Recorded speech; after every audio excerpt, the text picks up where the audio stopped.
Muammar Al-Gaddafi, born in 1942 near the city of Sirte in Libya, was a central figure in Libyan politics and international affairs for over 4 decades. He emerged as the de facto leader of Libya in 1969 following a military coup that toppled the monarchy of King Idris I. Gaddafi's rise to power was characterized by his ambition, charisma, and strong nationalist sentiments. Born to an itinerant Bedouin farmer, Gaddafi's early life was shaped by the harsh realities of the Libyan desert. Despite humble beginnings, he demonstrated academic prowess and graduated from the University of Libya in 1963. Influenced by his devout Muslim upbringing and fervent Arab nationalism, Gaddafi harbored ambitions of overthrowing the existing monarchy to establish a revolutionary government rooted in his vision of Arab unity and socialism. Gaddafi's ascension to power marked a dramatic shift in Libyan politics.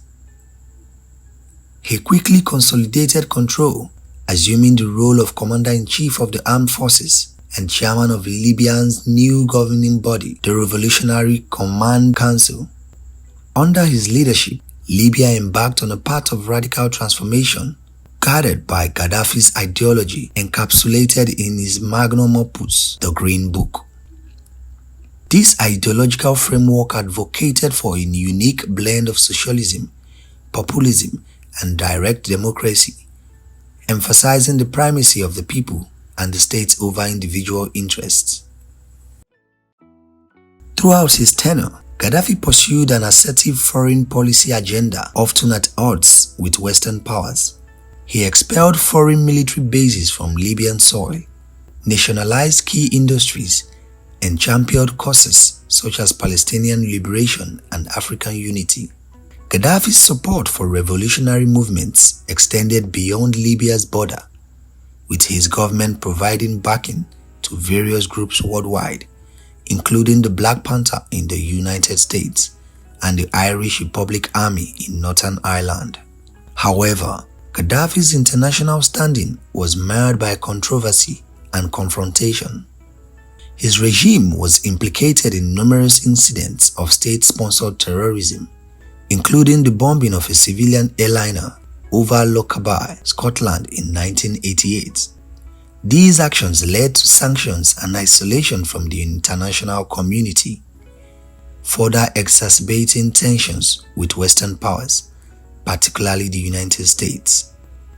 Despite his confrontational approach, Gaddafi sought to recalibrate Libya's relations with the global community in the late 1990s and early 2000s. He cooperated with international efforts to address concerns over terrorism and weapons proliferation, leading to the lifting of sanctions and a gradual reintegration into the global fold. Gaddafi's chairmanship of the African Union in 2009 and his address to the United Nations General Assembly later that year reflected his ongoing efforts to assert Libya's relevance on the world stage. However, Gaddafi's rule ultimately unraveled amidst the wave of popular uprisings that swept across the Arab world in 2011. The Libyan revolt, sparked by discontent with Gaddafi's authoritarian rule and economic mismanagement, escalated into a full-scale civil conflict. International intervention, including NATO airstrikes in support of the anti-Gaddafi's rebels, further hastened his downfall. And in August 2011, rebel forces entered Tripoli, signaling the beginning of the end for Gaddafi's regime.